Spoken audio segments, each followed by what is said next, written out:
right. We are back. We are live. And we are gremlining. We're doing the gremlin, the sponge. That's a SpongeBob reference, so maybe I should explain it before before I get myself in trouble again for the millionth hundred time. Hey, welcome in, you guys.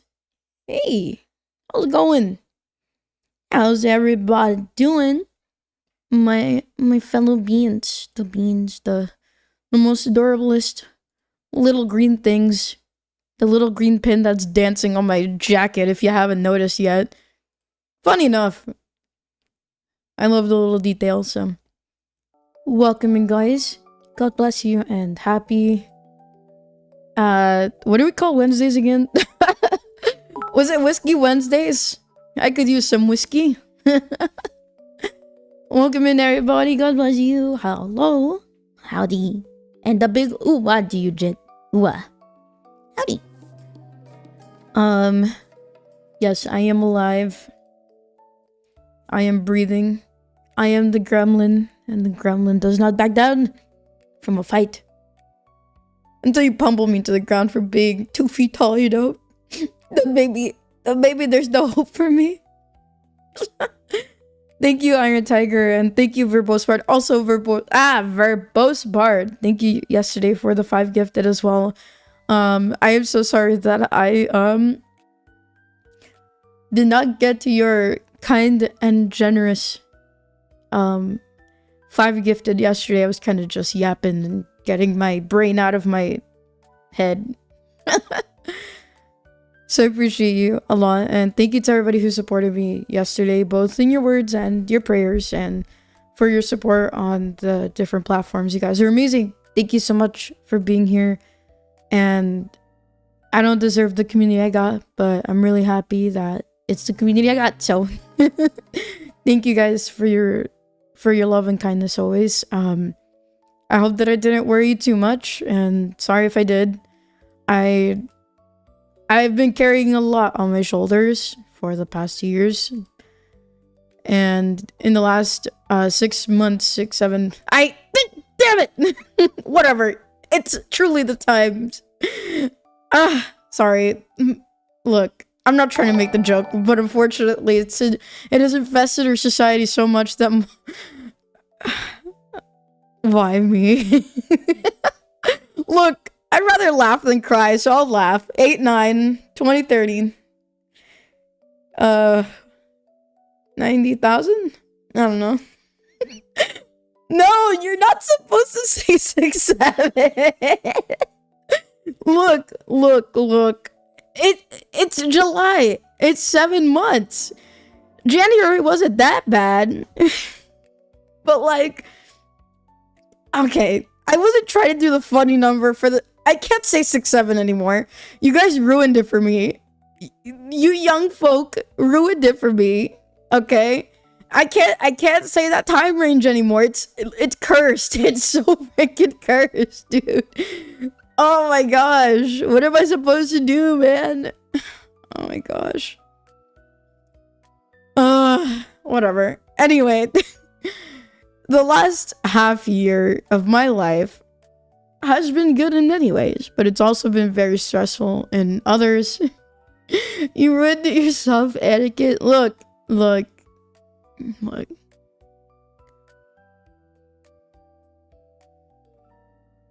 You ruined it. Anyway. But in all seriousness, you guys know all the drama and stuff that I've been dragged into, and if you've been here long enough, you know that it's not my first rodeo. It's just really annoying after a while, and just gotta take a deep breath sometimes, especially when the attacks are persistent, because people want a reaction out of me. And it's not that I won't defend myself, it's just that it's in a less public way. I don't like starting drama myself. I honestly don't even like continuing it, especially because I don't want other people to get hurt because of me, because others are coming after me. I would much rather take all the heat and all the pain over anybody else getting that sort of treatment. And so I don't know. It just I don't want you guys to feel like you have to defend me or anything when stuff goes wrong. You know, I don't know. I just I want our community to be pretty happy, pretty good. You know, we're learning, we're growing. You know, sometimes we challenge each other. By sometimes, I mean a lot in the debate channel. Anyway, but overall, just you know, standing strong, standing brave, and you know, I hope that you guys feel encouraged in your own walks and with God. And even if you don't believe in God, I hope that, you know, seeing me not blow up into a million pieces would hopefully keep you encouraged to keep going. Because I know that everybody here is going through something. We're all going through something, whether it's family members coming after us, family members going through their own tough times that we might have to take care of. And, you know, just in our own heads, right? Living in our own heads. I live in my head a lot. If I could invite you guys into my brain, you know, I don't think you'd be bored for just a second, but I know that on the outside, I gotta, you know, show some level of discipline and calmness. And it's really hard to do, but I think God has given me strength and patience throughout the years, really, to not have a public meltdown and to rely on Him more, obviously. And it's because I rely more on Him that it's not as hard as it could be. But I know that regardless of what happens, I'm going to keep doing what I'm doing. The best way to eventually, hopefully, make people be quiet is showing them that with God's help, with Him, and being focused and doing what I have to do, and, you know, loving all of you here, that it don't matter and they'll eventually go away. But even if they don't, I believe in divine justice for them if they don't repent. But I do pray for the repentance. And look, it's hard, man, to forgive your enemies. Like, this has been a big lesson, because I could have easily, you know, hurled insults. I could have easily made a big spectacle of this, but I'd rather, again, lean on God, defend myself where I have to without going crazy, and overall just praying for them, because at the end of the day, lost souls, man. They're lost souls who need Christ. Their minds are filled with spider webs and all that other nonsense. And all I really ask of you guys in this time, if you figured out who the people are, just block them. Sincerely, just block them. I appreciate you defending me, but the more attention that we give these kind of people, the worse off we are, because that's what they feed on primarily, is attention. Because in their life, their hearts are devoid of it. It's devoid of love. It's devoid of any light. I'm sure if we looked them in the eyes like we did Ammon, right, from the Bricks and Minifig saga, we would not see the light reflect in their eyes. So let's be the light on the hill. Let's keep honoring God. And trust me, Gremlin's working on it. We'll hopefully be free soon enough. So let's continue on. Let's keep growing our little community here. And let's be the best beans that we can be. Be the adorable little beans. See this little dancing bean on my blazer here? That's you guys. So we don't need to become toxic. Don't play their game. Just help the gremlin. Just help the gremlin shoot for the stars. We shoot for the stars together. We're gonna be flying beans. We're gonna look.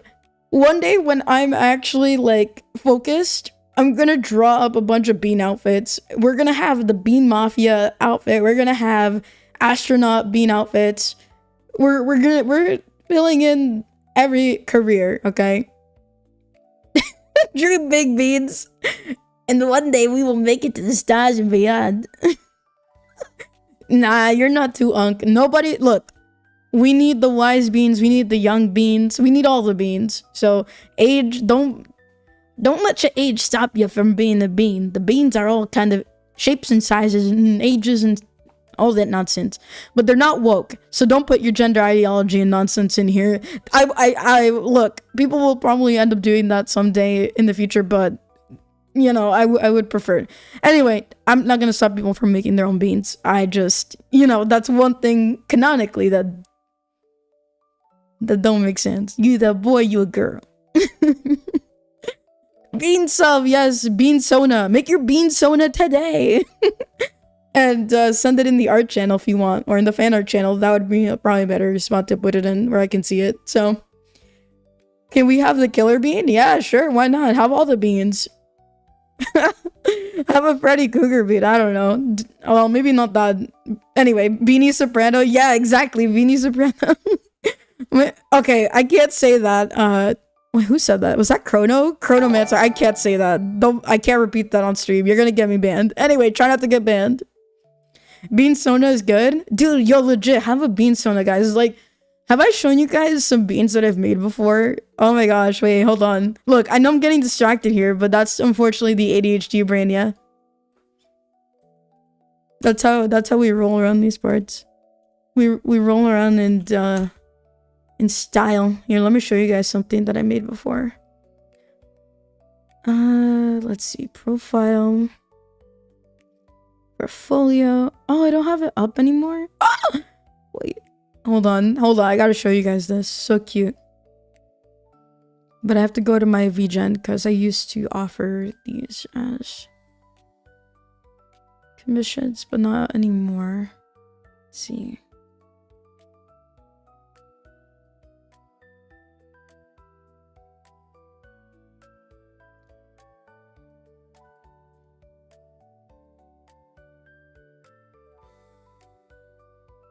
This is actually a project that I do want to work on with the community, though. Like, being serious with you guys. Give me a second. I was downloading it so I can show you guys. So, and of course, I just don't want to spend too much time on it because it's not this kind of stream. But I drew these, like, I think it was like at least a year ago. Gabe is on the left. I think the middle one is, I don't think he's in the, I don't know if he comes to streams anymore, but Benpai, I think it was Benpai So Kawaii? Something like that. I love his design. It's a cute little corgi with the big goggles. And then Contrun's on the right. So in the future, and I'm not saying I'd draw them, but like I would love for you guys to make like your own beans, and they can be they're very customizable. Honestly, they don't even need to be this shape. But my dream is that someday, whether you're artistically inclined or not everybody makes their own little cute bean that represents them or character or whatever it might be. And okay, look, I get it. Furry bean, like I said, customizable, bean sona, doesn't matter, don't care. As long as the only requirement is that you have the little stem on top with the leaves. That's the only requirement. No matter what design you have, it must have that. That's how we identify ourselves. Just a little thing on the top. So if you guys ever want to do that, please feel free to upload it into the fan art folder. Not fan art folder, fan art section of Discord. And I will treasure it forever. So yeah, that's one of my goals in the community, so that people know more about us. Because I feel like it's more of an inside thing than it is like visibly a thing. So hopefully in the future. Anyway, I hope you guys enjoyed my old drawings. I hope you enjoyed those cute little bean doodles. They're really cute. But yeah, feel free to like mess around with the size and shape, and definitely in the comic, there will be more lore for the beans and what they can do. So stay tuned and all that. So anyway, the plan for today, guys, is to watch another Fat Electrician video by popular request or demand or whatever they call it these days in English. We're gonna be watching the Little Caesars pizza video that he made, and honestly, just by the title alone, I'm low-key kind of scared. And if this is another crazy food chain owner, bro, I think I'm gonna lose it. So I'm gonna pull this up real fast, and we're gonna watch this. We're gonna react to this, and I'm curious to know what you guys think. Don't spoil anything because I haven't watched it yet. Holy guacamole, Drew Victus! Oh my gosh! Thank you so much. Also, hi Pilot Elk on Rumble. I see you, by the way. Javar below, a name for a Sabino Supremo. I would absolutely love that. That sounds fun. But thank you so much, Drew Victus. Wow, that was huge. Thank you, Iron Tiger, and thank you so much, you guys, for the gifted subs. Make sure to say thank you to Drew and everybody who is super supportive here in the community. Thank you so much for the 20 gifted subs. I really, really appreciate it. Oh my gosh, you're so sweet. Ah, wait, wait, did somebody like come in? Did someone like big in chat come in and I didn't see it? The mighty ZA, thank you so much for the 10 gifted. Gosh, you guys are coming in real hot. Rubberband Jiggle Physics, thank you for resubscribing. Oh my gosh, dude, subscribe for 15 months is insane. Dude, Rubberband Jiggle Physics, you've been here for like so long. Remy, thank you so much for resubscribing as well. God bless you. Thank you so much. Iron Bear BT, thank you for resubscribing as well. DJ Heartbreak, thank you as well. Servant of God, thank you for the 100 bits, and I hope that I'll share your GoFundMe here real quick if you guys want to support someone within the community who is struggling. His name is Servant of God. I'm gonna go ahead and drop your link here. I don't know if you posted it somewhere, but I'll just quickly drop that for everyone. Hold on. Can you send me the link again? I think it's here though. But I don't know if I have it because I don't see it. Just send me the link and I'll drop it in chat. Yeah. Thank you guys. Oh my gosh. Thank you for the 30 bits, Tenchi. Good to see you, Tenchi. Hope you're doing well. Hi, Dreamy. How are you? Big Barry. What's up, Big Barry? Good to see you as well. Good to see you guys. Thank you so much for listening to my spiel. Better means that I could draw. Nah, Ghost Fox. I'm sure you're doing well. New model? Yes, it's by Scarlet Bell. She did a really great job. She brought together some booth stuff and made it really nice. Hey, Wispy Jazz, thank you so much. It's good to see you. I am doing all right. Appreciate you being here. I'm doing all right, Dreamy. Just hanging in there. But I do want to get started on this react, so let me go ahead and pull up this video for you guys, and we'll go through it together. Hope that you guys enjoy the craziness that we're about to witness. It's gonna be nuts. All right.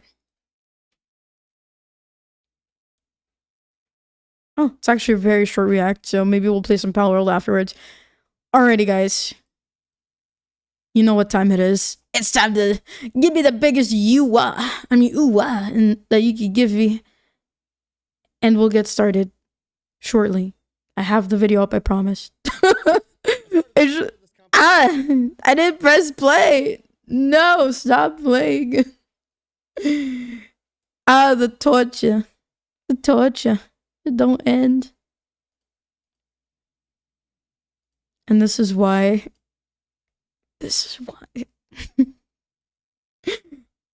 Look. Alright. Cool. Because it was Alright, guys. We're gonna get this party started.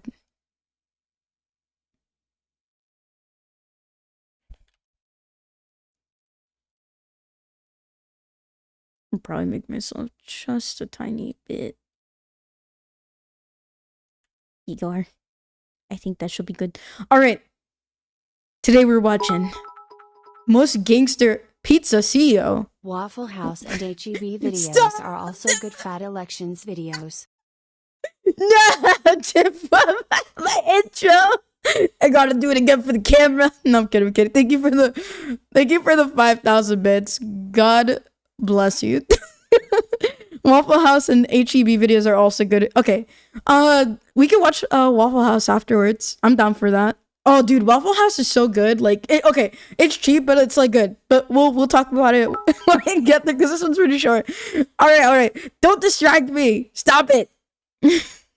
You're all horrible. Distracted. No, I'm kidding. I love you guys. I love you guys very much. You're not horrible. I'm just being dramatic for no reason. Anyway, let me drop this these two links for you guys. This is from Servant of God. If you want to go ahead and support him. All right, stop distracting me, or I'll bite you. I'll bite all of you. By the way, thank you, Genshin. I'm sorry. I hope that wasn't too crazy. All right. No more distractions. I can do it. My ADHD will be kept under check. All right, for the video. I can't. Okay. Most Gangster, Pizza CEO, Little Caesars, by Fat Electrician. Let's do this one. Let's do it. Staple in my childhood growing up poor, and I like cheap pizza, and boy, did it take some unexpected turns. Today we're talking about Little Caesars Pizza. Ladies and gentlemen, there's two types of people on the planet. There are people that like Little Caesars, and there's people that lack critical thinking skills. Huh? Did he just say I lack critical thinking skills? Look, I don't care if it's $5. I don't care if it's hot and ready. I don't like Little Caesars Pizza. And now I'm gonna wait for half of you to like drop off and be like, I think I'm gonna have to reconsider being subscribed to her. Look, let's get it out of the way. I don't like Little Caesars. I think it tastes disgusting. And if I lack critical thinking skills, you know, the way that I see it, maybe I just have good taste. It tastes awful. Anyway. Buh! Little Caesars is not good pizza. Buh! Okay, nobody said it was. They said it was hot, ready, and it cost $5, okay? Nobody in their right mind is walking into Little Caesars, seeing an entire case of already cooked pizzas that are hot, ready, and cost $5, and are thinking to themselves, wow, I bet that pizza is absolutely delicious, okay? And if you think that, guess what? I've got a dress shirt to sell you that I wore while I was drinking alcohol at the Pentagon, which is banned. Look, at least he admits it doesn't taste good. I'd rather have Pizza Hut. Straight up, I don't care if their pizza doesn't taste that good either. I'd rather have Pizza Hut. Oh my gosh, dude. Look, if you guys like Little Caesars, you like your hot and ready, you like your $5, that's fine. I'm not knocking you for it. But I question your taste. And I question mine too. But I question yours more than I question mine. Don't you come at me. Don't you come at me in chat. No, stay down. Down, chat. How dare you? How dare you, chat? Look. By the way, which in hindsight's a horrible example because I actually did wear this shirt while I was drinking alcohol at the Pentagon. Oh man, it tastes so much better knowing how much paperwork went into getting. First one to finish a White Claw on the Pentagon. Suck it, son of a bitch! Also, in my defense, before it even gets brought up in the comment section, I did not get to choose the type of alcohol, okay? I would have chose Busch Light all day and tomorrow, but when life gives you White Claws in the basement of the Pentagon, you chug them. That's my bet. Look, White Claw isn't that bad. I think it's one of the only like seltzers I sort of like tolerate if I drink them, okay? If and only if. But that's so cool. He went to wait, did he actually go to the Pentagon, or is he trolling and he put it in the background of his video with the green screen? I'm so lost. Wait, did he actually? Look, I wouldn't be surprised because of the kind of stuff that he reacts to. No, he actually did. Dude, that's awesome. Man, I'm loving Fat Electrician more and more every time we watch him on this channel. That's actually so goated. Let's disregard. Anyways, the point I'm trying to get across to you is nobody's going to Little Caesars because they want really good pizza, okay? Little Caesars is for mom that has been working 40 hours a week and is driving home and doesn't want to cook dinner. And then she sees a Little Caesars and is like, holy shit, I can feed myself. What in the 2000s is that? What is this? Hold on. Go back for me. Go back. Hold on. And doesn't want to cook dinner. And then she sees a Little Caesars and This like, is so shit, I can feed. This is so 2000. Like, this is so 2010s actually. If I had to be more like early to mid, that like this is so funny, man. Girls just dancing it up onto the motorcycle. They're like, look, I spent my $5. Here we go. We're going home. We're about to get this high and ready pizza. We're gonna throw up afterwards in the bathroom. Kind of pizza. Oh man, those were different times, man. Those are really different times. Myself, my husband, and my 2 kids for $6.99 by buying a pizza, crazy bread, and marinara sauce. Okay, and the craziest part about that everybody has to respect is the fact that Little Caesars Pizza has been $5 since 1997, okay? It is the Arizona tea. Dude, I didn't even exist when Little Caesars? When Little Caesars was established, I didn't even exist. I don't even think anyone thought of me, bro. Oh man, I feel old. Anyway. Of the pizza world. Whoever runs Little Caesars and Arizona Tea should be put in charge of the US economy. And we're going to talk about how they managed to keep the prices that low right after a word from our sponsor. Yeah, babe, what's up? Hey, I need a boombox.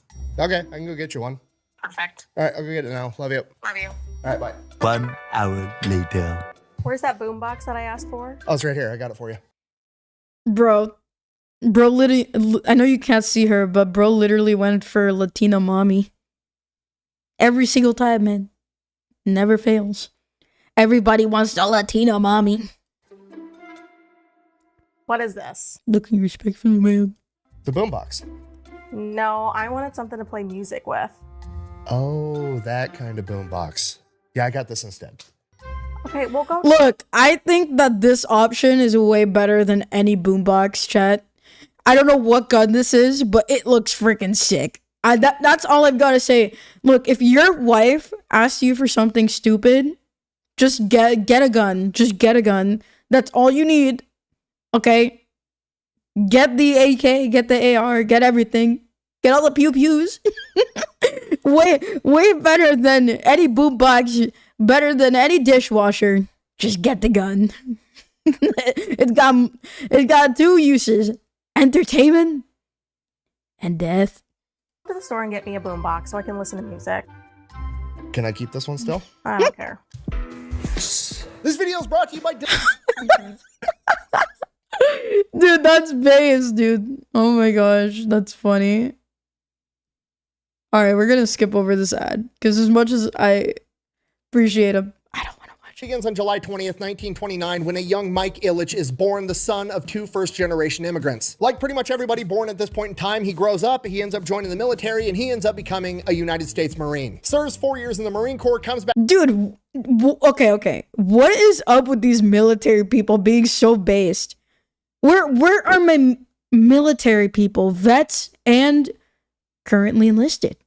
Officers too, of course. Where are my gunners?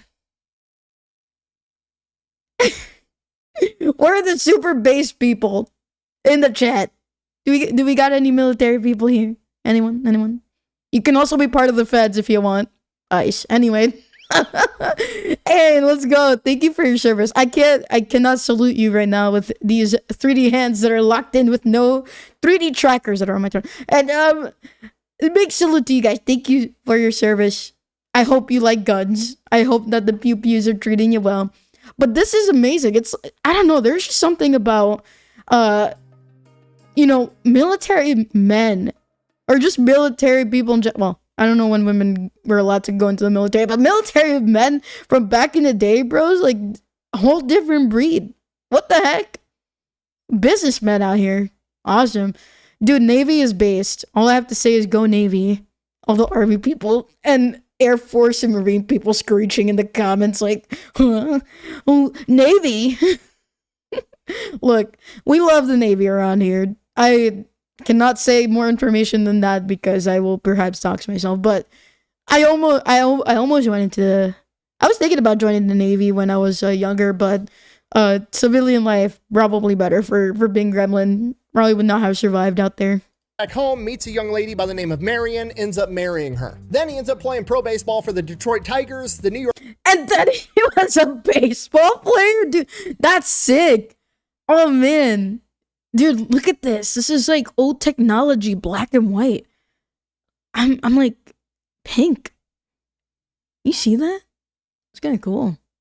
Yankees and the Washington Senators. Unfortunately, he ends up getting a knee injury and is forced into early retirement. At this point, that was like everything he was banking on, and he just has to start taking whatever jobs he can find. He's working as a handyman. He's working as a door-to-door salesman for aluminum awnings, literally just doing whatever he can do to get by. So him and his wife end up saving up $10,000, and they want to use that money to start up their own pizza place. And that's exactly what they do. And whenever you start a new business, the first thing you do is come up with a name. And Mike wanted to call it Pizza Treat, and his wife chimes in, is like, no, I hate that name. I want to name the restaurant after my pet name for you, Little Caesar, which is... No, dude.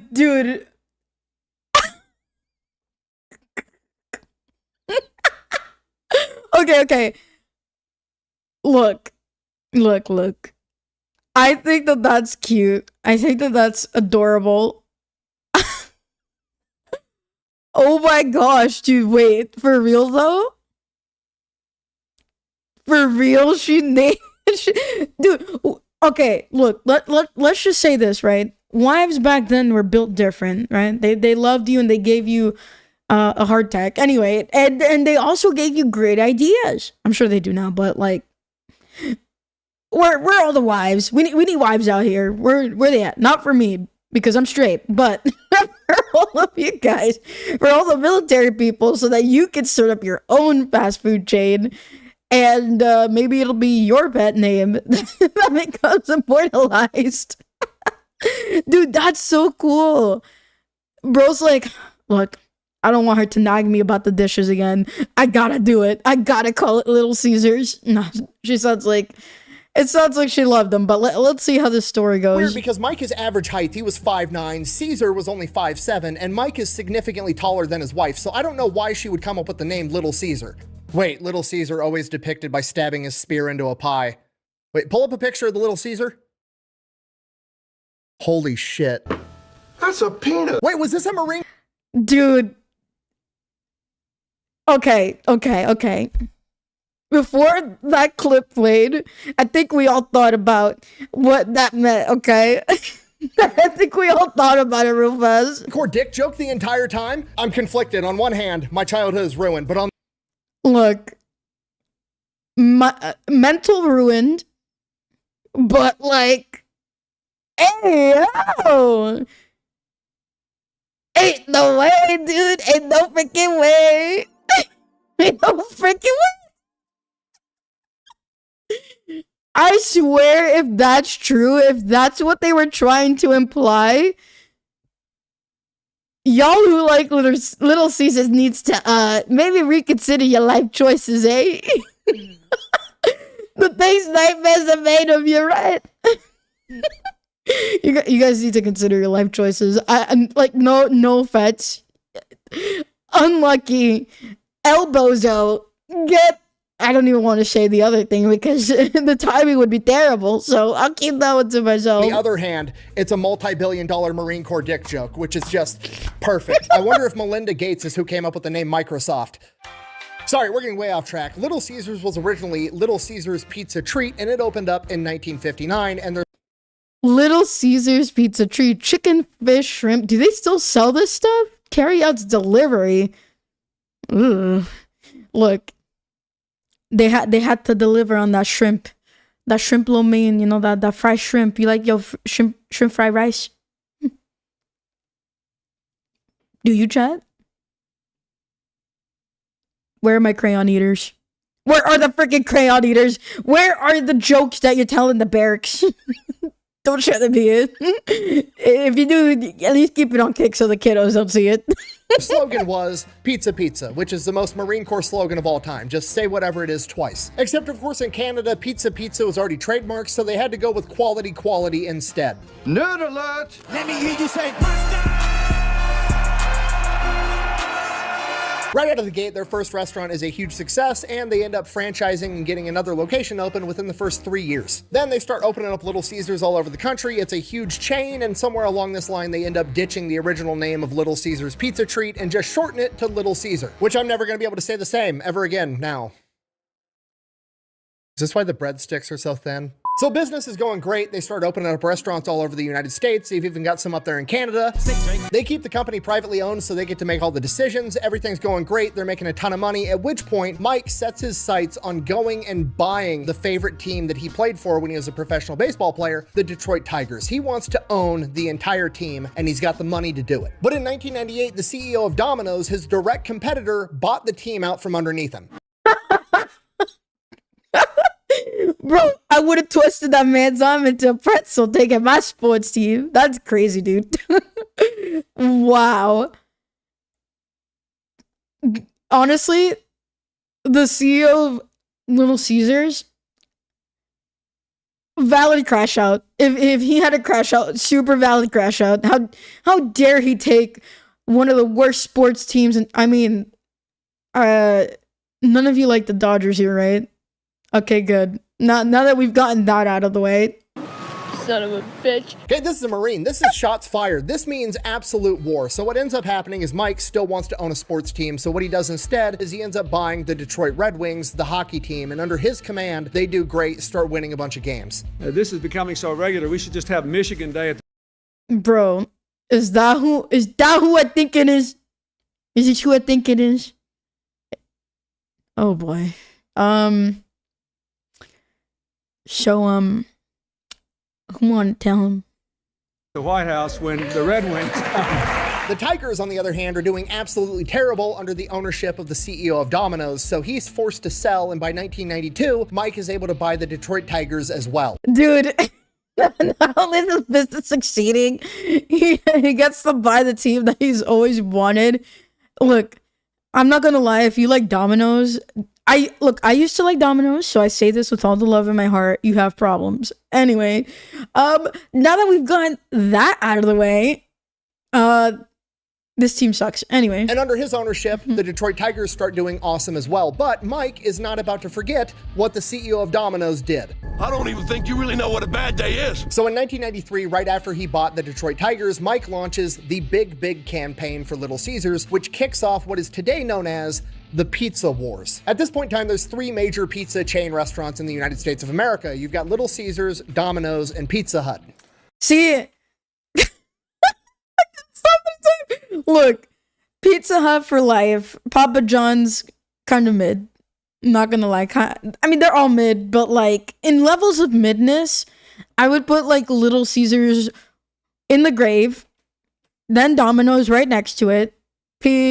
Actually, put all of them in the grave except for Pizza Hut. Pizza Hut is like the beautiful flowers on their grave. Sorry, guys. If you don't like it, it just might be time to go, you know? How does it make you feel?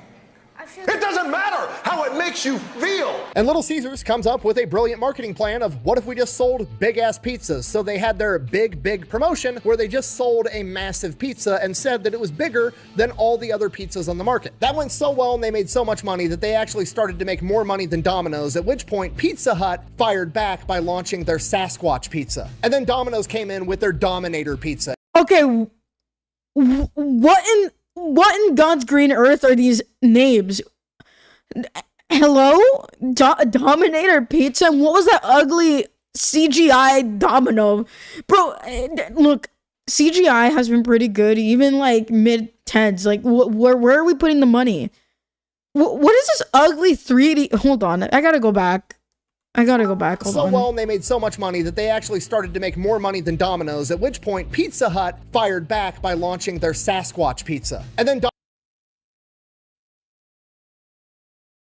Okay, these naming conventions. I hope someone got fired because they're so bad. What the heck? Domino's came in with their Dominator pizza. It was literally a nuclear arms race of the pizza world. It was the golden age of pizza fast food. Then in 1997, after the pizza wars subsided, Little Caesars needed to have their next big promotion, and what they went with was hot and ready. They decided to shift the entire direction of the company. They weren't going to focus on dine-in. They weren't going to have dine-in at all. They weren't going to deliver. It was going to be, you can walk in, pick up your pizza. Not only can you pick up the pizza, it's going to be there, it's going to be hot, and it's going to be ready.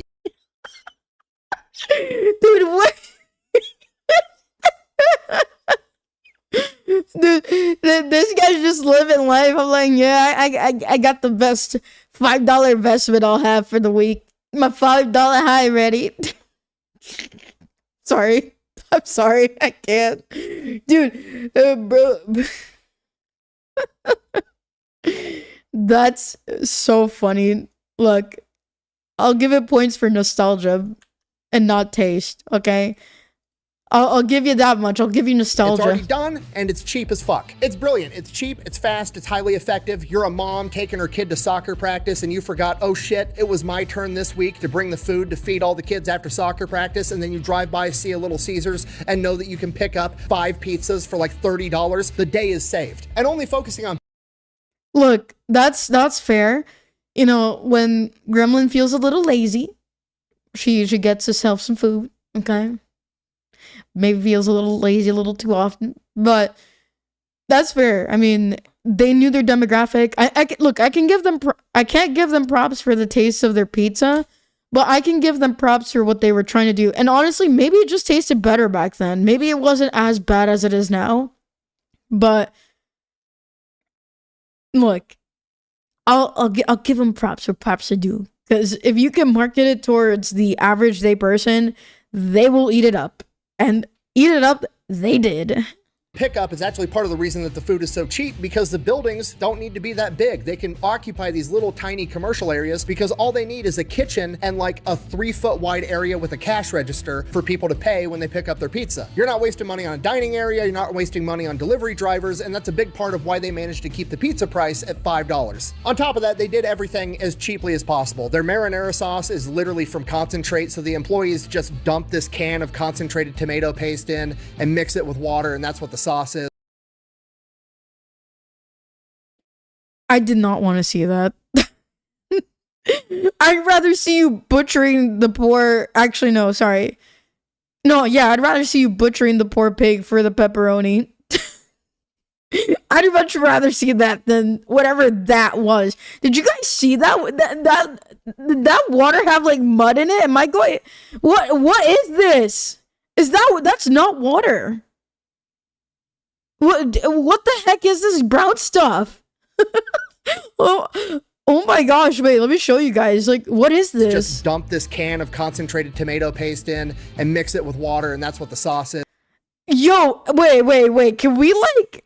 Hold on. Can we get like the health and safety department? Because that water ain't looking very good. Is that like Italian seasoning? What the hell did they put in that water, dude? Is that why their pizza tastes so bad? Because the water, it's from rusted pipes? Is that what that is? Ew, dude, that's gross. They must have put like sewage water in the pizza. That's gross. No, I totally saw that gray water. Don't you gaslight me. My toilet water. Ew, why'd you have to say toilet water? That's seasoning. That ain't FDA approved for sure. It looks like straight oil.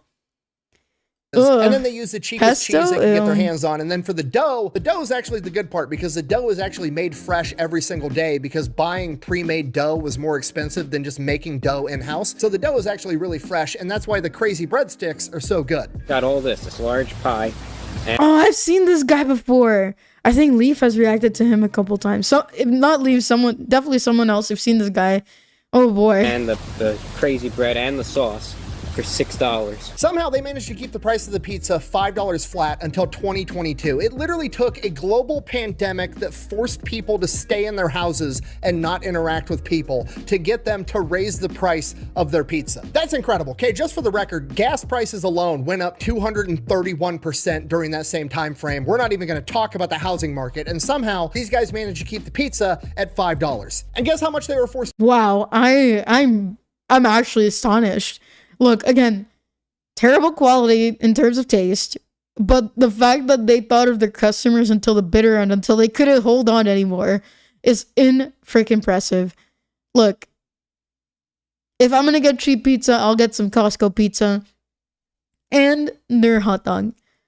Okay, so I know what it's like to go in there and eat cheap, okay? But you will never see me touch a... Look, if chat...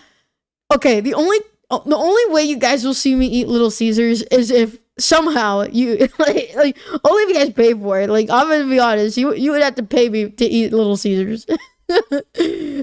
I know I just buried myself in the ground, but I'll take my chances. To raise the pizza price by in 2022. 55 cents. The pizza is now, to this day, still $5.55. And in exchange for the price increase, you got 33% more pepperoni on your pizza. Okay, and why does this happen? For the same exact reason that it happened with Arizona Tea. Okay, it is a privately owned company. They are not worried about getting more money for all of their shareholders. Once the owner... Honestly, I love Arizona Tea. And I hate when stores that sell their stuff try to upcharge on something that's not supposed to cost that much money, okay? But man, is Arizona Tea pretty good. Has enough money to go out and buy all of his favorite sports teams. There's no reason to raise the price. Look, if you haven't had Arizona Tea, you're missing out on life. And that's all I gotta say. Thank you, Neon Jian, for the gifted sub. And G-Man, thank you so much for resubscribing. God bless you. Welcome in. Thank you for the prime. Price on the product, right? As long as he's still making money, he's happy. So that's exactly what he keeps doing. Okay, is Little Caesars cutting corners on Deal, where's my throne? Just go through. Okay. If you want me to eat Little Caesars, okay. I don't know how much is Little Caesars now. He said the price went up. Did it go back down? Hold on. Let me go on their website real quick. Hold on.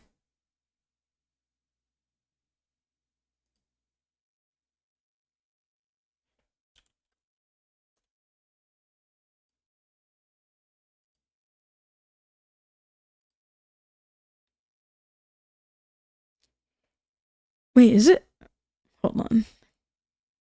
Is it $10 now? Or am I looking at the wrong thing?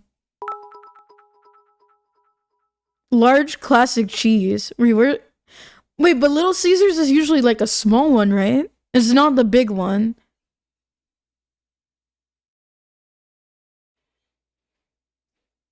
Wait, what? I thought they sold small. Wait, does anybody know what the price is now? Were they always for? I could have sworn it was a small box. Or the small boxes you can't order online. You have to go like in person for it. Is that how this works? Stayed $5.55, but they increased the amount of pepperoni. $5.99, same as a sub probably. Cause I'm seeing like for a 14-inch pizza, it's like $10. At least in a different state nearby. Didn't want to put in my info well on stream. Look. I think it's takeout. Yeah, but they have order pickup on their website, but I don't see the small one.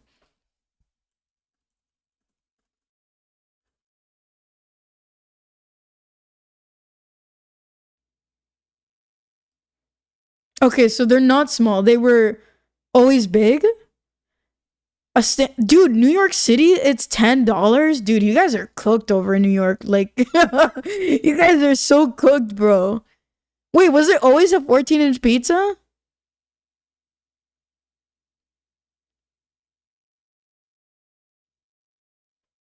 That don't seem right.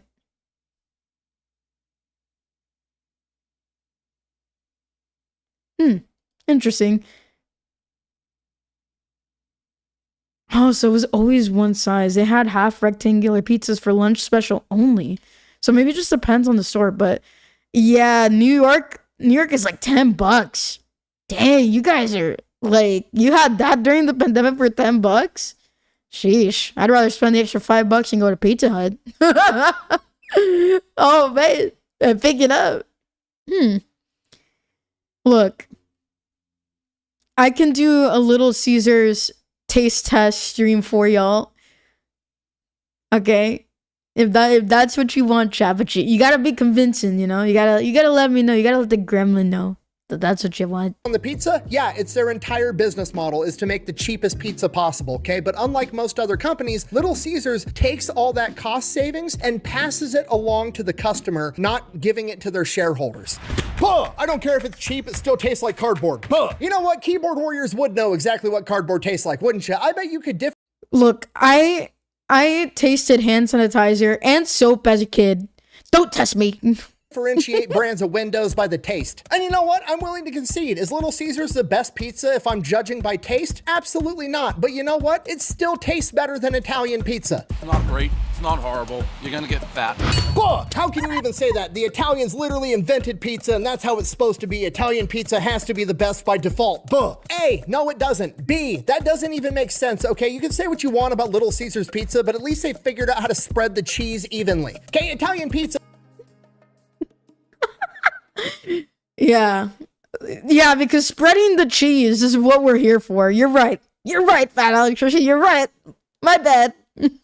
It's literally like, what if I had bread with tomato paste all over it and then I threw 4 giant cheese balls on top? Okay, no, why would you do that? I want the next bite of pizza to taste exactly like the last bite of pizza because pizza's fucking delicious. Okay, I don't care if the Italians did it first. They did it wrong, okay? Just because something's first doesn't mean it's the best or the right way to do something, okay? The Model T was the first mass manufactured car. That doesn't mean that the Model T is better than my F-150. But it gets better because not only did Mike manage to keep the price of the pizzas low, simply because he could afford to and he's a good guy. He also took a ton of the profits that he made because he was making so much money and did a bunch of philanthropy. He created the Little Caesars Love Kitchen, which was a mobile Little Caesars that they would drive into natural disaster areas and give out free. Aww. Okay. That's heartwarming. That's really heartwarming that they would do that. Like, I know that Domino's, like in the last maybe 5, 8 years, maybe 10, I don't know, like definitely the last like 5 years, they were like, their money was going towards like fixing potholes in streets that, you know, they would drive through. Now, it would be really nice if they kept their end of the bargain in my state because there's potholes everywhere still. But hey, that's really nice. I love what Little Caesars has done here. You know, altruism, you would think that with business owners, they'd fall to it. And obviously they probably get tax breaks and stuff, but you know, they don't have to do it. They don't have to go out of their way to do it. Good stuff. Free food to people. He helped with veterans charities. He funded youth hockey leagues. In 1994, when Rosa Parks was attacked because she lived on the bad side of town, Mike heard about this and then got her into a nicer apartment on a nicer side of town and holy smokes. What, dude, what a day in history, huh? That's honestly, that's really sweet of him. That's extremely sweet of him. I love that. At Nocturnal 0072 donated $20 through Super Chat. Try their Italian cheese bread while you are at Little Caesars. Oh, thank you, Dr. Turtle. Okay, guys. Okay, we're gonna do it. We'll do a Little Caesars pizza test. Let's do this Saturday because I'll be streaming this Saturday. So, it'll probably be closer to like 4 o'clock my time Eastern. I would like to go to the beach Saturday morning, so maybe it'll be sooner. Maybe when I'm back and all relaxed. Little Caesars pizza. You guys will. I'll do a hand cam stream, and I will get those breadsticks. Hopefully, hopefully they taste good. Thank you so much. Let me take a screenshot of this so I don't forget. Gabe needs to hold me accountable. Babe. Hold me accountable. Remind me to get the pizza. The pizza. And the Italian cheese bread. Thank you. Thank you, Dr. Turtle. Thank you so much. You're really sweet. Alright, guys. You got your wish. Gremlin's doing a pizza hand cam stream. Okay, wait. Hold on. I just thought about it. Dude, I feel like I'm fat, bro. I'm gonna be fat on stream. Is this what you need, chat? You need mukbang? Okay, no mukbang. No mukbang, chat. And no food ASMR. I will mute myself. You don't get that for free, okay? So let's please watch the HEB one next.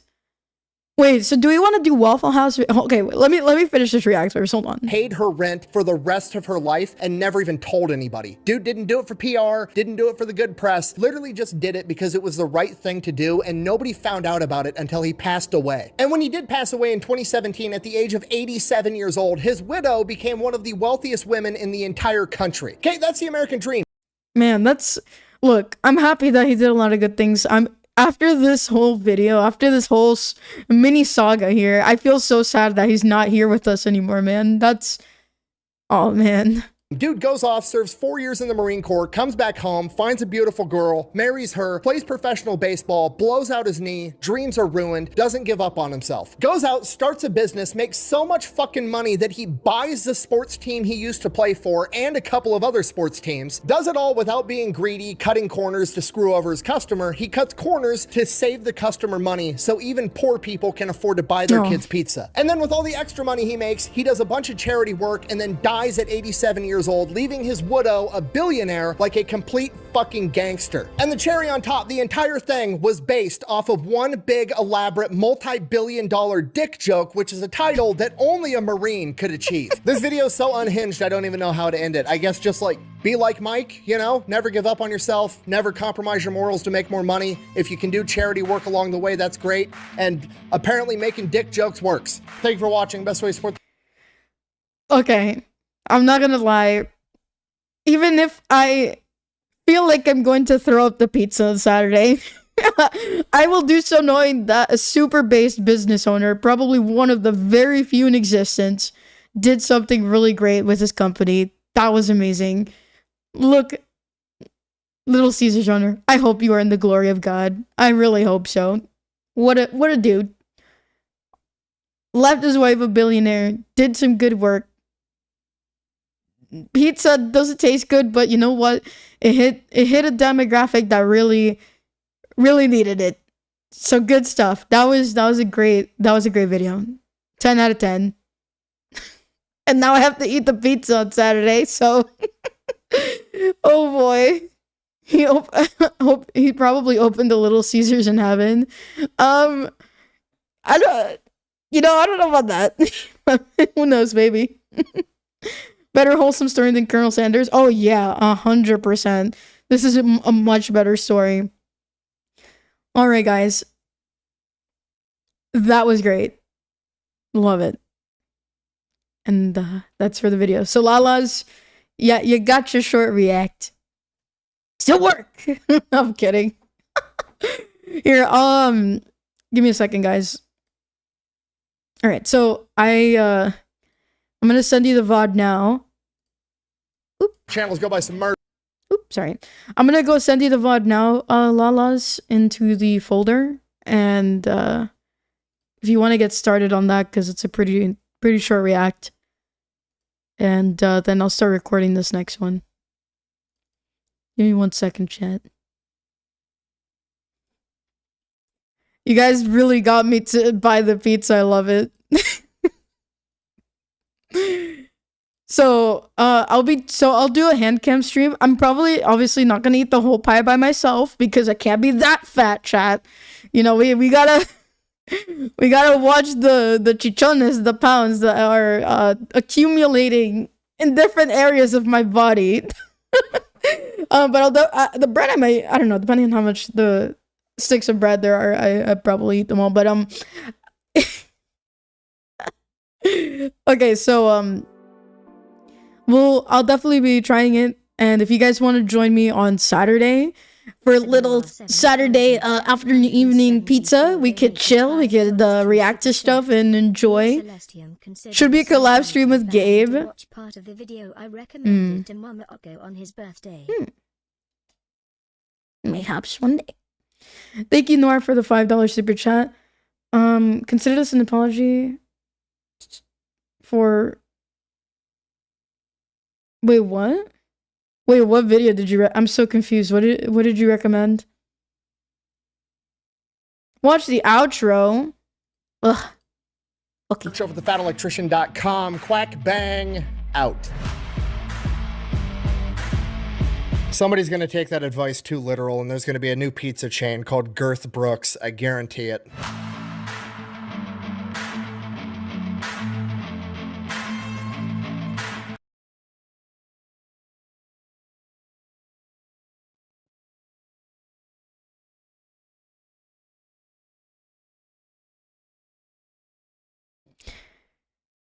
Some of you just really want to get banned, huh?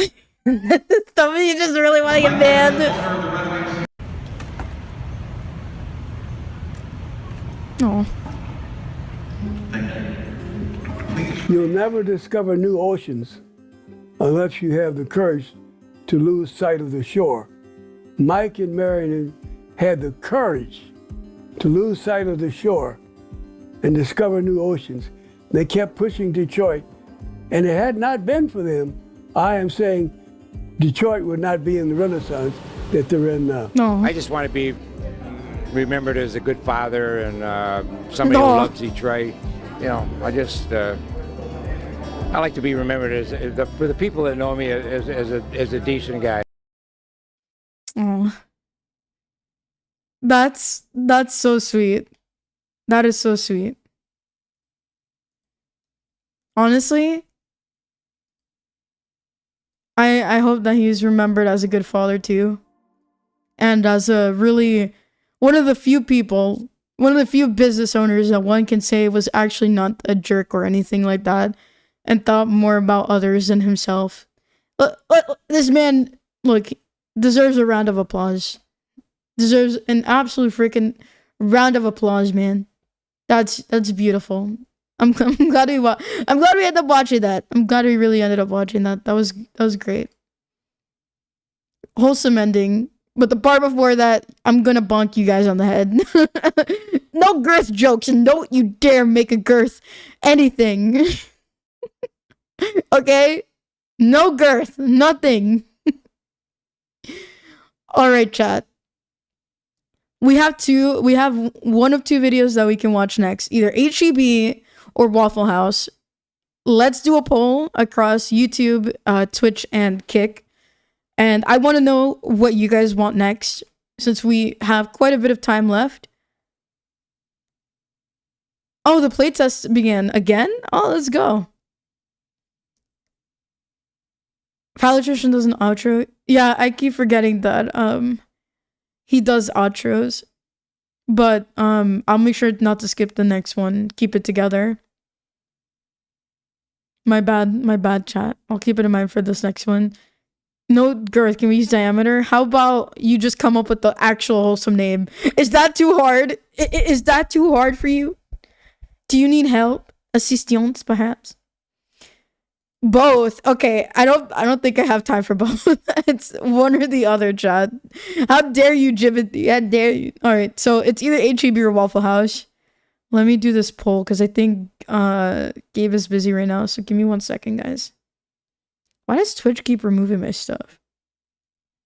Send me my polls. Alright. Let's do it. So new poll. Next video. HEB, Waffle House.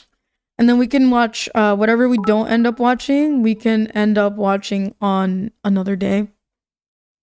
Thank you, that Kai guy was thanking for my first chief in the Navy because he was so round he couldn't fit through the small hatches.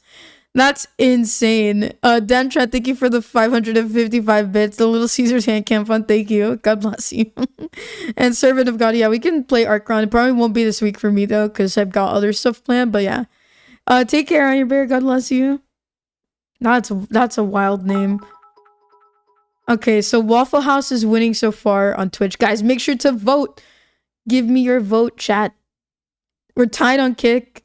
And then on YouTube, I gotta get the poll up too.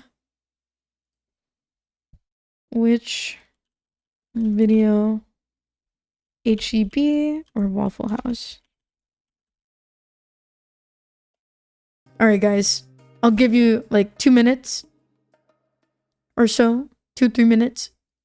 Vote on the poll, and then whoever has the most votes shall be the next video we watch. So pick wisely. Alright, I think someone donated something, so while you guys go vote, I'm gonna go ahead and check that out. So just be good gremlins.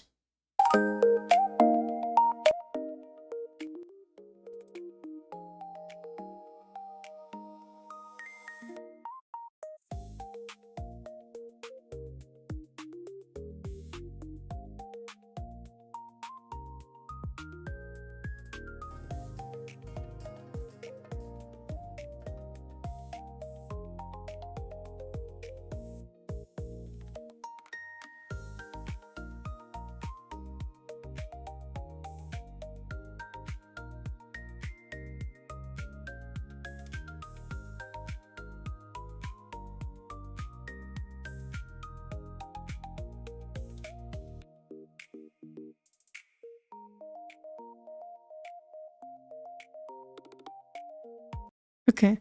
CV Catalyst, thank you for the $30 total. If streamers you know would like to collab, I'd like to see a stream. Oh, did you send that twice? Oh, it might have been a glitch, but thank you for the $15. If any streamers you know would like to collab, I'd like to see a stream explaining how an autism diagnosis does not prevent anyone diagnosed from developing moral virtue, regardless of what modern psychology and the moral relativists think. God bless you. Thank you, CV Catalyst. I feel like that would be a really good stream for Maria and me to do, for sure. And I would love Leaflet to join as well. I just don't know how busy she is, but it would be awesome. Stanford Mahler, thank you for, oh my gosh, thank you for subscribing. 9. That's funny. Micro Strange Batman, thank you for the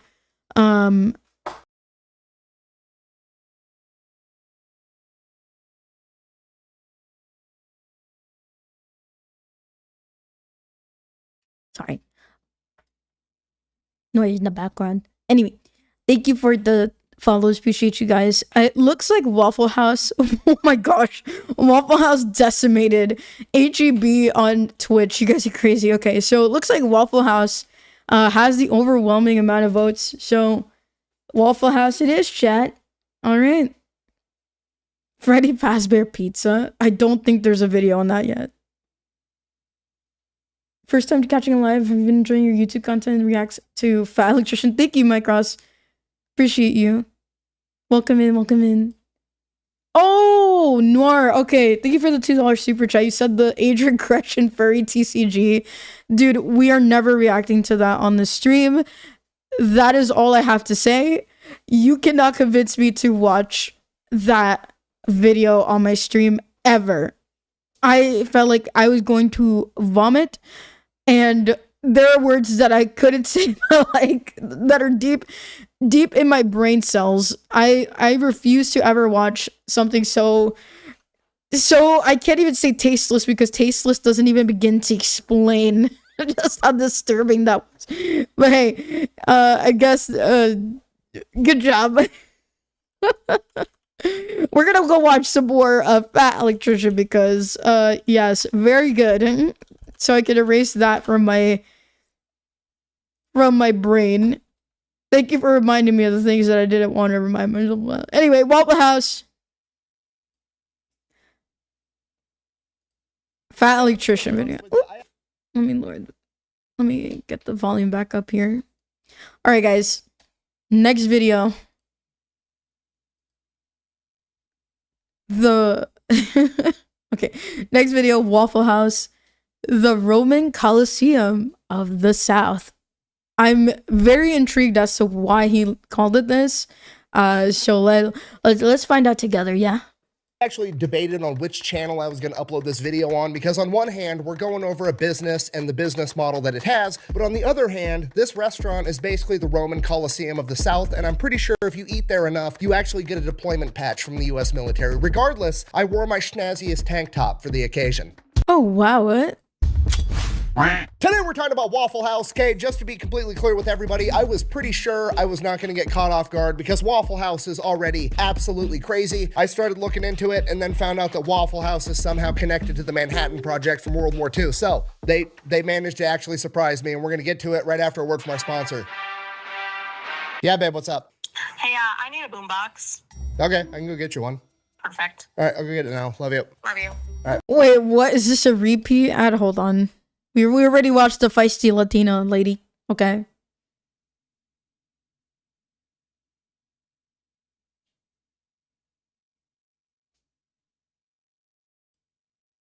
The story begins with a gentleman by the name of Tom Faulkner. This man graduated from law school at 23 years old, passed the bar, and immediately gets drafted in 19... Dude, it's the military. I'm telling you, man.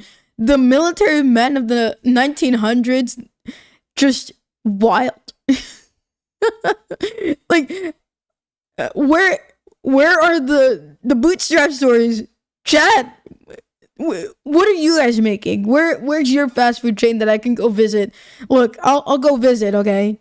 I'll even leave you a 5-star review, Beans. We gotta get out here. My military beans. Dude, passing the bar is not easy. You'd think the CPA is hard. The bar is pretty hard too, I heard. Goodness gracious. In the days leading up to World War II. Because he graduated from college, he's presented with two different options. He can A, go straight into officer training, and that's a 3-year commitment, or he can just be a normal draftee and go in as an enlisted soldier, and that is a 1-year commitment. Now you gotta remember, at this point in time, like 1940, while World War II is currently going on, America's not involved yet. The attack on Pearl Harbor has not happened, and prior to the attack on Pearl Harbor, the American people did not want to go to war. Because of that, Tom Faulkner figures, hey, we're not actually going off to war. I don't want to waste 3 years of my time just being in the military, not actually, fighting a war or whatever. So he chooses to be a draftee. Goes into the military as an enlisted soldier, E1 private. From there, goes off to basic training. As soon as he gets through... Look, I mean, I'm gonna be honest. 1-year commitment, I would honestly choose that too. Because it's like, especially for someone who like studied for the bar to become a lawyer, obviously serving your country is really important. And I'm sure they didn't have much of a choice back then. It was probably, I mean, even now it's probably like pretty strict, but I think it makes sense to just do 1 year. But obviously, you know, if something happens, your life is pretty much on the line. So in ways that are much more dangerous, perhaps. So yeah, no, I mean, you study to be a lawyer, then you kind of get drafted. It's like, how quickly can I get out of here? Basic training, the attack on Pearl Harbor ends up happening. America enters the war. He immediately opts to go into OCS training and commits for 3 years. After he completes the officer training course, he actually gets slotted to be a counterintelligence officer where he does, and I quote, a lot of top secret stuff. You see oh my gosh. I hate that. I always stop on the worst frames. Dude, that's crazy.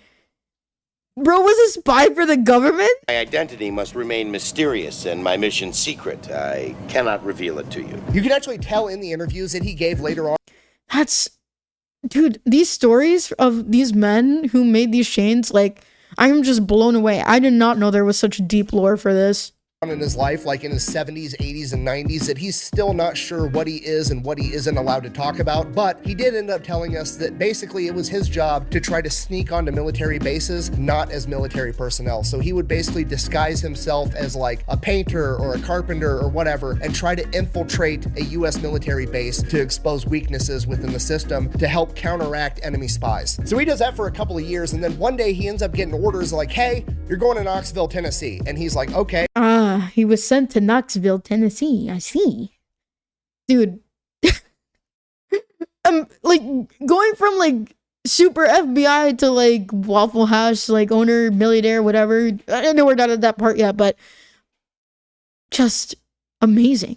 Like, do we still have these kind of stories of, like, people just going through, like, the craziest stuff just to kind of end up, you know, doing something that maybe seems like sort of halfway normal and they just kind of popping off? Like, what is the modern day story? I need to know. I need to know. I'm so intrigued. I want more stories like this. For what? And they're like, don't fucking worry about it. Just show up. So he shows up in Tennessee and he's given his orders. And those orders, I'm paraphrasing here, but they're essentially, hey, here's your partner. You two are going to hop in that truck and you are going to drive it from Knoxville, Tennessee to Los Alamos, New Mexico. You guys are going to dress it. That's a really long drive. Oh my gosh. Dude, honestly, I don't think I could do half the things, but of whatever this guy did, I don't think I could do it. Plain clothes. You're not going to look at what's inside the truck. You're not going to talk about what's inside the truck. You're going to take this map and take that exact route. This route avoids every major city and every major highway. You are going to drive straight there, 53 hours straight, taking turns sleeping in the passenger seat and not stopping for any reason whatsoever. And he does this for the next year and a half, pretty much nonstop. And then like 20, 30 years after the fact, he finds out that he was actually hauling the majority of the enriched uranium for all of the nuclear testing and the building of nuclear weapons. Holy smokes. I would be terrified if I had a mission like that. I'm not gonna lie. I don't think you'd see me. You don't see me out there, chat. Maybe like a chibi version of me with one of those hard hats with the little straps on the side. You guys remember like that SpongeBob episode where Patrick goes to like, I forgot, they went to like Winnie Hut Jr. or something and they had like that. Wait, no.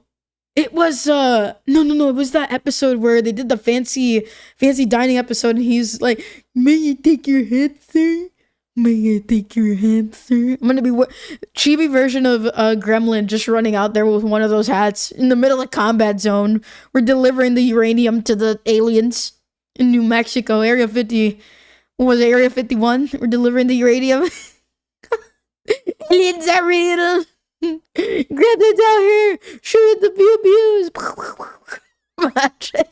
Which, as we all know, brings about the end of World War II, at which point he gets out of the military, moves back home to Atlanta, Georgia, starts helping his dad out with his real estate agency. Now, he does that for about 10 years, and during this time, he ends up selling the house right next door to his to another guy by the name of Joe Rogers, and they pretty much become best friends. Joe Rogers was also an Army veteran. He was actually a pilot that flew B-24s in World War II. When Joe got back home after the war, he did not want to go off to college, so he actually just took the first job that he was offered, being a short order cook at a now defunct restaurant chain known as Todd Toddle House. He worked his way up, becoming a restaurant manager, then eventually becoming a regional manager. And then one day his neighbor and best friend, Tom Forkner, real estate agent, always looking for the next investment, comes to him and is like, hey, I'm thinking about opening up my own restaurant. I can get the real estate deal going on that side. I just wanted to know, like, if I opened up and bought a franchise of Toddle House, would you be willing to run it for me? Now at this point, it's like 1954, 1955. Joe Rogers has a ton of experience inside the restaurant industry, and he basically tells his best friend, like, hey, don't open a Toddle House. You should start your own thing. Toddle House's business model isn't that great. If you start your own restaurant, I will help you run it. He then goes off on vacation with his family, and by the time he comes back, Tom Forkner has already bought the real estate and comes to Rogers and is like, cool. It's just like, there's just something about knowing that you put your life on the line, war, and then you come back home and you just, you take your money, you get the support, and you start something new. And I think why I'm really enjoying these stories the most is because, look, you guys know I'm not anyone like big in the sense of like super huge. I don't have like a multi-million-dollar industry where I'm buying like all the VTuber models every year for myself or whatever. But as someone who, in my own little way, started her business when she was, I would say like high school, early college days. Well, actually, no. I think even like, I don't know, as young as middle school, I was like doing art and stuff and always creative. And then when high school came around, I went out there, sold my art every so often. And I think that these stories kind of just remind me of that time when I was young and had a vision for how I wanted my life to go. And I wanted to... Oh, thank you. Thank you. God bless you. To see your reaction to Fat Electrician, the most gangster politician ever. Cassius Marcellus Clay, please upload it to Yit so I can watch later. Much love. Well, that'll have to maybe be a react for Saturday if we had time. But going back to my story, when I was younger, like I was saying to you guys, I envisioned my life to be very different than what it is now. I really wanted to go out there and sell my artwork. I don't want to spoil where I went to college because I would absolutely dox myself. But there are some big names I went to it. Anyway, and I was just so motivated, going out there, selling my stuff. Went to like smaller conventions and things like that. Thought I had really good ideas, but when you're young and, my parents, like, I didn't grow up like money, like I wasn't even middle class, like, low class, like low income household, very low income household, growing up. And it was always just like my dream to be like, I've just always been creative. Like I've always, for years, like I probably have a lot of old drawings at my mom's place of like when I was younger. And if you happen to find me somewhere on the internet, maybe you'll find them. I don't know. Anyway, but yeah, it was a dream of mine. I think like once I got into college, actually like even late high school, like I was already like making merch of like some of my original art, of which I have some still left over, and maybe in the future I can show you guys some of the older stuff that I've drawn when I was younger, and just so passionate about it, like I really miss that. And just watching this reminds me of those times. And how in college, like I took the plunge during my senior year to just go out there to this place in New York City to sell my artwork with other classmates and, people from all different grades from this like club. So it just, I don't know, it brings tears to my eyes because I was just so passionate about art back then. And I don't know, once I graduated college, realized I wasn't like really that good. Like, sure, I have some cute stuff, but cute and what the market wants are two different things. And a lot of people sell fan art, going to convention stuff, like original art, unless you're like a big artist, like, I forgot her name. She did the Steam art. Honestly, I forgot her name. And during college, I used to follow her like crazy because her art was, and it is still pretty good. Unless you're like a big person that's done a lot of work and whatever, it's really hard as an artist, and your stuff has to be like really good. And on top of that, you have to market yourself, do commissions and all that. And as someone who's had to work since like 17, 18, I don't know, man, my college days were like struggling because I had like 2 jobs at one point, and I couldn't go out to conventions all the time to go sell my stuff and really like sit down and practice. But otherwise, I think I would have really liked to have been an artist full time. probably would have been a V artist or something. I don't know, but this really does, you know, I might not be at that scale that the Waffle House CEO and Little Caesars were, but you know, that's the opportunity we have in America to follow the dream, to work towards these things. So that's a little bit about me. What's the business we're starting? Where's Pancake's house? What? We stop at Pancake's house. And within the span of like 6 months, the very first of what is now the legendary restaurant chain of Waffle House opens. And Waffle House is legendary, probably for all the wrong reasons. I mean, even if you've never been to a Waffle House, you've heard about Waffle House because, well, I mean, Kid Rock got in a fight there. You've got Haley Booth, the viral Waffle House. What is this? Dude, yeah, Waffle House is the one where, like, people, like, there have been some notorious fights in freaking Waffle House. Dude, like, imagine you're going to Waffle House on a Saturday morning or something with your kids, with your family. You know, you all American, you got 2 kids. You're trying to get your coffee and your hash browns and eggs and all that. And the people are just flinging chairs around. Also, is that actually a woman or is that a trans person? House Oh my known as gosh. the last chair bender. There's entire Bro, someone throws a chair at me. I don't care if I get fired. I'm gonna grab the pan and my chancla, and you are going down. You are going down, bro. Reddits and YouTube channels almost exclusively dedicated to all the fights that break out at Waffle House. Okay, I don't want to be racist, but like, I don't want to be racist. You know what I'm saying, Chant? I don't want to be racist, bro, but like, it's just like, you only see a particular group, like, for the most part in these videos, bro. It's the same group over and over again. It's the BLM types, man. It's crazy. It's freaking insane. And then you get in trouble for pointing that out. That it's just an observation. Don't be mad at me. Be mad at the people throwing the chairs around.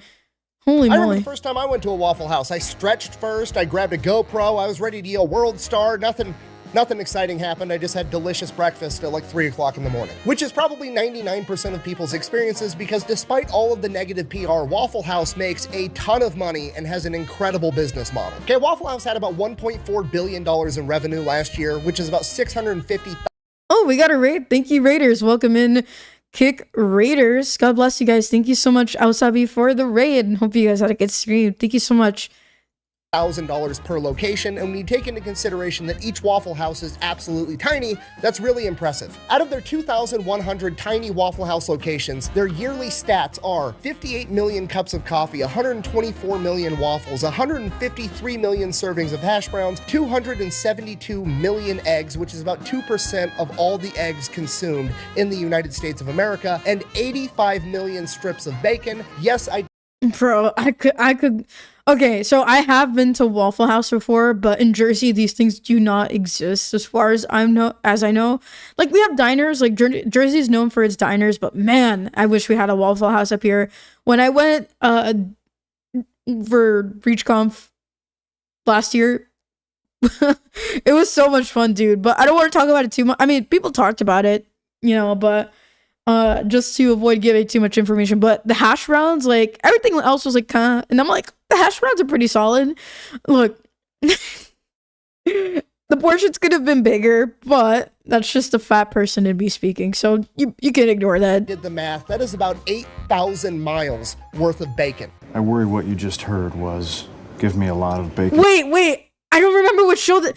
Wait, what show was this from? It was not Brady Bunch. What? Dude, he looks so familiar. This guy's been memed to death.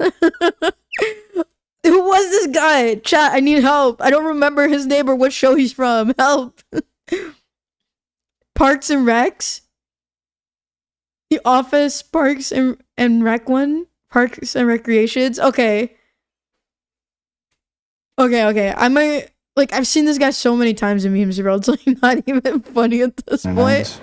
What I said was, give me all the bacon and eggs you have. So Waffle House is obviously doing something right. What exactly are they doing? Well, it all comes down to their business model and their branding. Now, with the Waffle House branding, all the negative PR about fights always breaking out at Waffle House, in a way, has actually helped them out a ton, because Waffle House, by and large, is pretty much a regional chain. It's primarily down in the South. Yet, Waffle House has become a household name pretty much everywhere in America. You could have never even seen a Waffle House, and you already know Waffle House is open 365 days a year, 24 hours a day, and they serve breakfast. Why do you know they serve breakfast? Because their name is fucking Waffle House. I mean, look at this. I mean, it's a big, bright, yellow boxes in black letters. You can't miss it.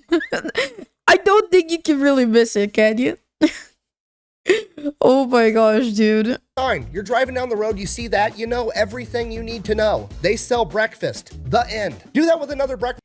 I love breakfast. It's the most important meal of the day. Serving it up Gary's way. Anyway, Place. You guys need to stop me from doing all these SpongeBob references. Can you tell that I love SpongeBob? Can you? Dude, out of the womb, love SpongeBob. That's all I gotta say. If you're not from there and you don't know what a Denny's or a Perkins or an IHOP is, you have no idea. It's just a restaurant, maybe. Waffle House, they're selling waffles, which means there's like a 99% chance they sell other breakfast food. Fucking sold, I'm in. So already, the branding is absolutely incredible, but here's the true genius of it. Why did they call it Waffle House? Why didn't they call it Breakfast House or Bacon House or Hash Brown House? It's because waffles had the highest profit margin. I cannot stress to you enough how absolutely genius that is, right? Because you don't need to sell breakfast, all right? Everybody's already in on breakfast, okay? I could be blackout drunk at 4 in the morning, and you could ask me. I thought he said he was gonna say that he's black. You see how the earlier scene had an impact on my psyche? Oops. Hey, do you want breakfast? I'm coming up like the Undertaker every single time. And then you go, the only thing open right now is Waffle House, okay? I was already sold on breakfast from the get-go, but because Waffle House is where we're going, guess what I'm getting? A motherfucking waffle, and they're making more money. It makes sense that Tom Faulkner was a counterintelligence officer because the man literally said 2 words and has already subconsciously tricked you into ordering the most expensive thing on the menu that makes him the most money. So the branding of Waffle House is both simple and brilliant, and the rest of the business model matches that to a T. Okay, all Waffle Houses are like virtually identical. They're very small. They only seat like 30 people, and you can actually see the cook make. Dude, yeah, when I walked into the Waffle House on that day with like everyone, I was like, dude, this is so cramped. How are we all gonna fit in here? There's already people here, and there's like at least, 10, 15 of us. I'm like, okay. But it was nice. Like, I really liked the layout. It gave out like diner vibes, like old classic like 1920s diner vibes or something. It was like cool. Like, the food wasn't the best, but it was a fun time. I very much enjoyed the hash browns.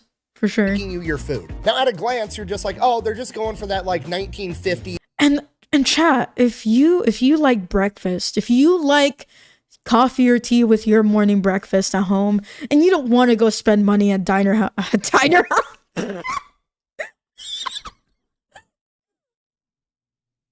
Take 2. Sorry.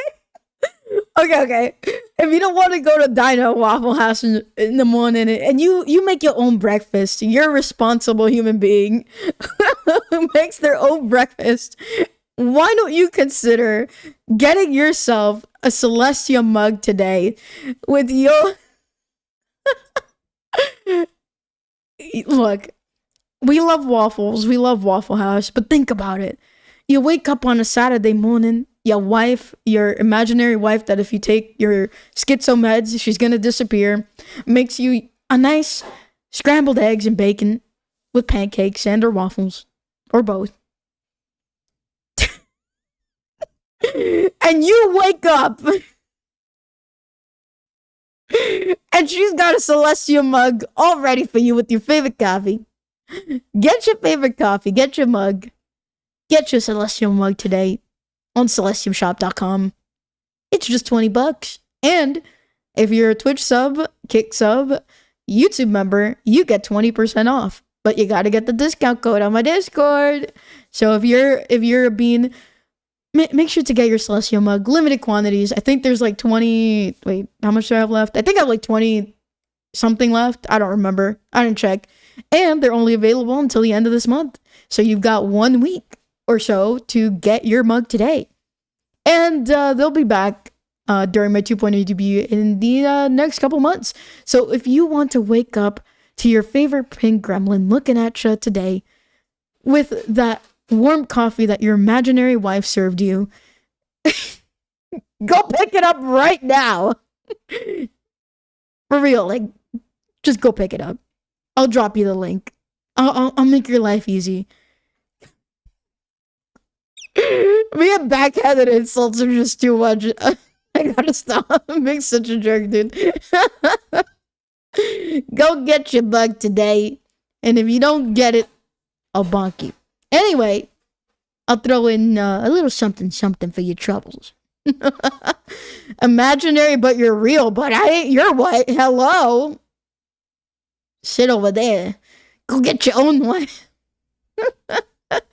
Anyway, go buy my mug. Limited quantities.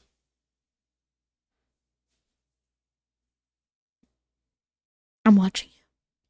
Drive-through type of a vibe, which they are, but there's way more to it than that. Because the restaurant is so small, the kitchen never has the opportunity to get bogged down, meaning that they're moving tables very, very quickly. So instead of having one kitchen and 100 customers, you've got one kitchen and 30 customers, and you can just turn those tables over 3 times faster, which pretty much guarantees that every customer is gonna get exactly what they wanted, okay? They're not going in there for 5-star dining. They're going in there because they're hungry and they want breakfast, and now they're gonna get breakfast really quick in a small setting that doesn't feel like a packed restaurant where they have to wait in line to be seated. And I know what you're thinking. What if one Waffle House just reaches its maximum capacity, right? What if it's just completely full with a line out the door 24/7 every day of the year? Waffle House surely would build a bigger Waffle House, right? No, we're gonna take the same parking lot and right next to that first Waffle House, we're gonna build a second fucking Waffle House, okay? The plan is working, and if it's not broke,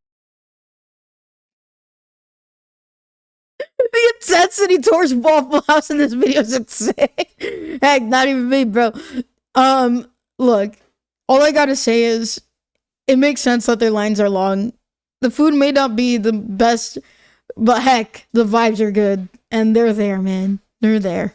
Don't fix it. Which is one of those things that seems dumb, but is actually brilliant. So obviously speed is key to this business model, and they've done themselves a big favor with their menu because their menu is overwhelmingly simple, okay? It's literally one side of one piece of paper. Okay, the entire menu is comprised of like 10 things. They have waffles, sausage, bacon, ham, eggs, toast, biscuits, gravy, butter, and syrup. Guess how many flavors of syrup they have? 1. It's fucking syrup flavored syrup. The entire menu is simple, exactly how it's supposed to be. Oh, sorry, they have hash browns too. Sorry, 11 things, not 10. Look. How dare you miss the hash browns, bro? Literally the best part of the whole meal for me is a friggin' hash brown. I could care less about the friggin' waffles, eggs. Okay, bacon in second place, but like everything else, give me them hashies, bro. I'll take them. Where's your welcome? I mean, we're Anyways, moving on. Another reason they do so good is they actually might be the best fast food chain when it comes to taking care of their employees. They pay them higher than average, they have super flexible schedules, and they're one of, if not the only fast food chain that actually offers all their employees healthcare and dental insurance. Okay. Wow, look at that. And the response. Look, this may not be as heartwarming of a story as the last one, but heck, any business that treats their employees well, big thumbs up in my book. And I know what you're thinking. You're like, okay, but really, how good are they actually treating the Waffle House employees? I got the one stat that's everything you need to know, okay? Waffle House treats their employees so well that employees are willing to commute into a natural disaster to work at a different Waffle House when the occasion. That's crazy. See, that's real dedication right there. See, if you treat your workers well, they'll show up, you know? Not like these other garbage fast food chains. Domino's. Occasion arises. Yeah, Waffle House is open 24 hours a day, 365 days a year, and they fucking mean it, okay? Whenever there's like a hurricane coming or some type of impending natural disaster, Waffle House organizes what they call a jump team, a bunch of Waffle House employees from a different region that's gonna be unaffected because they know that their local employees are gonna be busy taking care of their own family and their own houses during a hurricane, so they bring in teams from outside the region to work inside of a natural fucking disaster, and they're willing to do it. I never said thank you. What does that mean? Wait, does anybody know where that's from? Where is this from? Wait, that's You'll never have to. Okay, McDonald's can barely get. What the heck? No way, bro. Okay, chat, but like real talk. Dark Knight, nay. Right answers only. Their employees to show up on a good day, and Waffle House has employees volunteering to commute into a fucking hurricane to make breakfast. And this is the most impressive part of the business because Waffle House has the best logistics and preparedness of any company I've ever seen ever. The only entity that beats them in logistical capacity is the United States military. Waffle House is literally ready for absolutely anything. Every single Waffle House has the playbook inside of it that details exactly how the staff is supposed to handle literally any type of emergency or situation that could possibly arise. And if for some reason the situation comes across that isn't in that playbook, after it happens, they immediately add it to the playbook. It covers tornadoes. Dude, so I'm really curious to know what it is that they wrote about people, you know, fighting in the Waffle House and throwing chairs. Like, what do you do in the really ghetto neighborhoods, bro? What's the playbook there? Those hurricanes, floods, a hole in the roof from a branch falling, a car driving into the restaurant. You can drive a car into Waffle House and they're still planning on staying open. The playbook even... Well, chat, I know what we're doing with our free time. We're gonna go into the Waffle House with their cars. Nuts. Absolute nuts, man. I'm down for that. Who's got the Ferrari? We're running into this Waffle House. It has detailed plans for every type of disaster for what the local employees, while they're not working, should go home and do to make sure that their house and their family are safe as well. Every single Waffle House has a backup generator. The stovetop, it runs on propane, and they have a bunch of extra propane. They don't look. King of the Hill. Get your wait. What is it the Hake says for propane? I can't hit that reference like this one references. Just pretend that I used the King of the Hill reference here. We're throwing references out today. Propane tanks on hand. Flashlights, candles, batteries, backup water. They have a special menu of what they're able to serve when the water is out and they're running on reserve water. When a Waffle House location is going to be in a disaster area, that Waffle House stocks up on extra food, and then all of the neighboring locations in the unaffected area also stock up and stage food there to get them more food when they need it. If Waffle House is a standing structure, those motherfuckers are serving breakfast come hell or high water. I'm not leaving. Okay, that's Wolf of Wall Street, I'm pretty sure. Leaving. I'm not fucking leaving! Waffle House is so good at this that FEMA uses them to gauge how bad natural disasters really are. Yeah. There's no way. Dude, if that's true, I'm not gonna lie. That's a based way. Go get yourself a waffle while you're at it. FEMA, the Federal Emergency Management Agency. Also, FEMA sucks. That's all I gotta say. FEMA's lame, and I don't care if they're watching. You guys suck, and you deserve to be shut down. Or at least remove everybody in charge. Absolute joke. Like, you guys remember that hurricane and that happened, or tornado, or whatever that happened in North Carolina, like, what, 2 years ago? Absolutely insane. I'm just like... Can't stand these people, man. Actual dumpster fire. Why are we giving them money again? Uses the Waffle House Index to gauge how bad a disaster is. Okay, green, Waffle House is running as normal. Yellow, Waffle House is using the backup generator or having to use an altered menu. Red, Waffle House is closed. People are probably already fucking dead by that point. Waffle House is literally the Terminator of the fast food industry. That's insane, dude. Oh my gosh. It's like watching the horoscope for that day. But it's with Waffle House instead to see if you're gonna be dead or not. Oh my gosh.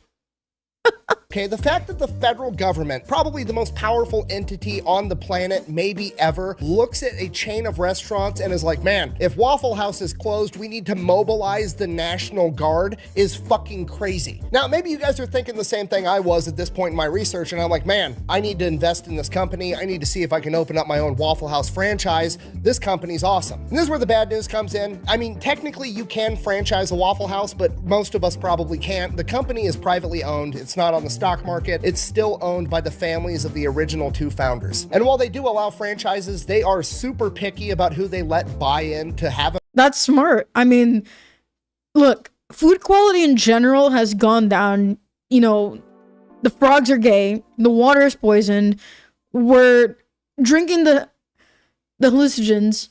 We're just cooked, man. But still, Waffle House, still pretty based, not gonna lie. So look, the food quality may not be the best, but the vibes are still there. And I'm glad that they're still privately owned because we don't need a bricks and minifigs, do we? Do we need a bricks? I don't know. You guys remember that bricks and minifig situation? franchise, and they make it very, very expensive to buy in to make sure this is actually what you want. And while that is unfortunate, I think it's actually kind of awesome. It's a company that actually has morals and cares about their image more than they care about next quarter's profits, okay? It's a company that has committed themselves to making breakfast under any circumstances, and they're gonna see that through till the very end, even though they could probably make way more money by just selling franchises and letting whoever the fuck throw up a Waffle House. And now for the fairy tale ending, Joe and Tom worked together as best friends for 62 years. Yo, God bless our veterans, bro. Thank you for all the military people in the chat. You guys are amazing. And it's good to see that. This picture, brother. Goofy smile. Years to build Waffle House into what it is today. They both passed away at the ages of 97 and 98, and now Waffle House and their legacy lives on as that company is still being operated by their kids, and that is the American dream. Get together with one of your best friends, pick a goal, even if it's something as simple as serving breakfast to people, and never let anything get in between you and achieving your goal, even hurricanes and floods and natural disasters, apparently. Work with your best buddy for 62 years straight, and then die together and hand it off to your kids. Hey, man. That's a pretty awesome success story if you ask me. In conclusion, Waffle House is the most American company ever, and that's why I love it. Thank you for watching. Best way to support the channel is go buy some merch over at the Fat Electrician. Look, not only is there a really awesome story behind this one, dude, pretty solid food. You know, I'd walk into a Waffle House. Now, some of you in chat are kind of deranged because you say that the only reason you'd go to Waffle House is to go at 1 a.m. to see someone start a fight. I'm just like, can I just be there for the food, man, and the vibes? I'm just here for the vibes, man. .com, quack bang out. Just two homies that dedicated their life to serving my drunk ass breakfast at 3 a.m. I'm gonna get teary-eyed next time I go to a Waffle House.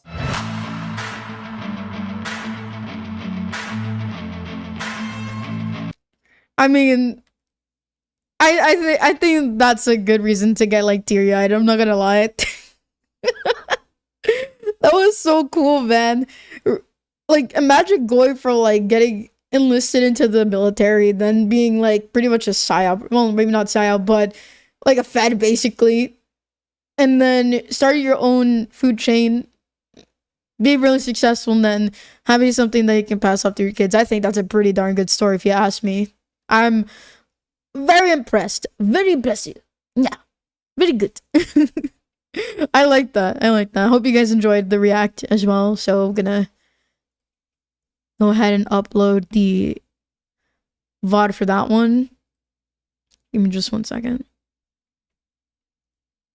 Alright, so that was Fat Electrician, man. You guys have some good recommendations. I do have, we will be watching more Fat Electrician on Saturday. I think it was like Count something that he went over. I can't remember, like Count, like it starts with a D. Maybe you guys know what that video is. I just don't remember how to pronounce the name. But we'll be watching that on Saturday, and I'll be eating some Little Caesars. Okay. Gabe's gonna hold me to it. So yeah, Count, Dankula, yes, that one. I hope I said it right. We're gonna be watching that one on Saturday, so I hope you guys enjoy it. Proto made the thumbnail for that one, so thankful because Gremlin has been very busy and in La La Land somewhere. So we're gonna be watching that on Saturday. I think it's gonna be closer to 4 p.m. EST, but it depends on like when I get back. So if I get back sooner, it might be closer to the earlier afternoon. So I hope that you guys, if you're not doing anything on Saturday, you get to watch me eat some pizza, and then we'll react to more Fat Electrician. So I'm really excited for that. And I hope that you guys enjoy. Okay, that is not good. Oh my. I hope that I got the proper video here. Here, trap. Okay, that was.